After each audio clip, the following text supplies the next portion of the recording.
I rise today to speak about a bipartisan amendment which Senator Lugar and I have filed based on our bill, the Fair Access to Credit Scores Act of 2010. This amendment, Mr. President, is co-sponsored by 17 of our colleagues from both sides of the aisle, which is, I have to say, a rare bipartisan piece of legislation. Our amendment corrects one of the fundamental inequities in our financial system by giving Americans free annual access to their credit score. The problem is that most people have been misled to believe people have access to a free credit score, but that simply is not true. They only have access to their report. A credit report tells consumers what outstanding credit accounts they have open, like student loans or credit cards and perhaps a car or home loan. Unfortunately, it tells Americans little else, Mr. President. On the other hand, your credit score, which our legislation makes available, has the critical information consumers need to know. This score is the very first point of entry into our entire financial system, which rates each and every one of us. It is a number that banks, lenders, and large financial firms have easy access to, while hardworking Americans, the engine of our economy, do not have access to it. A credit score affects consumers' interest rates, monthly payments on home loans, and can even affect a consumer's ability to buy a car, rent an apartment, and get phone or internet service. They could be paying interest rates on their home loan, car loan, or student loan, Mr. President, which are 2 to 3 times higher because of their credit score. This inequity absolutely needs to be fixed if Americans are to take control of their finances. How do we expect them to do that if they don't know if their credit score is bad or good? Mr. President, I'm going to be insisting on a vote because we must put consumers back in control of their finances by offering Americans annual access to their credit score when they access their free annual credit report. Now, I know the lobbyists have been calling everyone in the Capitol. These credit reporting agencies have misled Americans for years, and now their lobbyists are trying to mislead my colleagues here in the Senate. They're making calls, asking members to fight this transparency, and coming up with all sorts of phony arguments.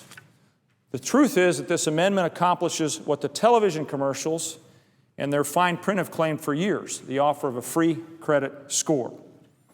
Our bipartisan amendment would simply require that a credit score be included when a consumer accesses their free annual credit report, once per year from each agency. This would provide some context for consumers who access their free annual credit report, allow them to take responsibility for their financial situation. Since we filed this amendment, Mr. President, I want to thank the presiding officer. He's joined me on this amendment. Their credit reporting agencies and their lobbyists have been hard at work perpetuating fine print arguments. They claim that our amendment would confuse consumers, that the information belongs to the agency and not the people, and they've even been threatening members by telling them it will cost them jobs in their particular state. I don't have to tell those watching and my colleagues that those arguments are overstated and are really no grounds for keeping Americans from having access to their individual credit score. According to credit reporting agencies and their lobbyists, providing a free score for transparency and therefore a sense of financial standing simply would distract and confuse the American consumer. Now, how can they say, Mr. President, that these scores would confuse Americans even though they're happy to sell them that same information? The lobbyists I'm discussing here also claim that credit scores belong to them. In other words, a credit score to gauge the creditworthiness of a consumer based on their personal information is the property of the credit reporting agency, not the consumer. So in other words, they're making the argument that it belongs to the agency, not to the individual who creates the credit score. I can't help but think, Mr. President, would a doctor say that someone's blood pressure reading is their information, not their patient's? So I got to tell you, I've been disappointed to hear that these credit reporting agencies are even making the suggestion that this amendment might result in job loss in their particular states. And these are tough times, and who wouldn't be moved by the argument about jobs? But what they don't tell you when they make that argument is that they oppose the 2003 law that required disclosure of consumers' credit reports. And then the industry has tripled its business since that time. It's tripled because consumers have gotten engaged. They care about those credit reports. And I would dare to predict that when you have free credit scores, it'll only enhance the interest on the part of consumers to have additional credit scores and additional financial literacy. I talk about jobs, and I have some of these jobs in my state, Mr. President, but I don't consider deceptive practices and keeping Americans from their personal information to be a kind of jobs program.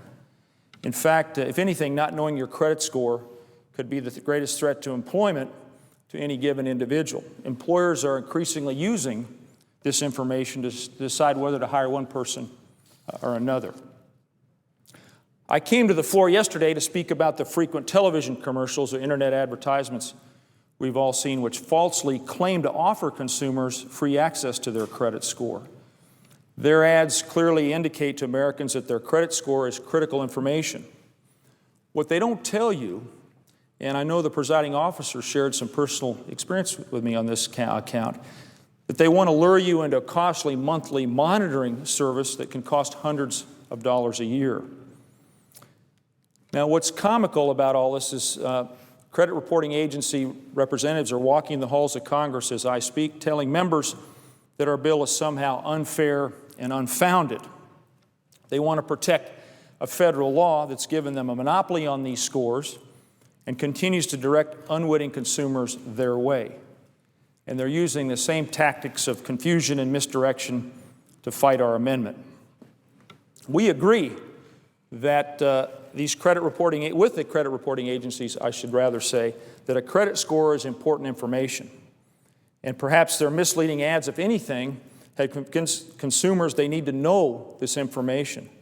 However, luring Americans into a costly credit monitoring service is simply not fair. So, Mr. President, I begin to close. I want to say we've all come to the floor this week from both sides of the aisle explaining what we want to do is protect consumers and do what is right for Main Street in this important and historic bill we're considering. We have a chance to prove, to right this wrong, I should say, here and now. That's why the Consumer Federation of America, Third Way, the Consumers Union, and a wide range of consumer advocates support this legislation. Now, free access to consumers' credit score is only a small part of the larger reforms that are needed, but it addresses one of the fundamental inequities that pervade the current financial system. And I want to thank a group of bipartisan senators who they've held strong amidst the lobbying blitz by these large, literally multi-billion-dollar entities to stand with consumers and co-sponsor my bipartisan amendment. That list includes Senator Lugar, Bond, Cochran, Brown of Massachusetts, Schumer, Lieberman, Levin, Hagan, Brown of Ohio, Shaheen, McCaskill, Lautenberg, Menendez, Tom Udall, Gillibrand, Burris, and Begich. And I hope and I expect that more members will join us in co-sponsoring this amendment and vote for it when it comes up for a vote. Mr. President, I want to thank you for your attention and interest and support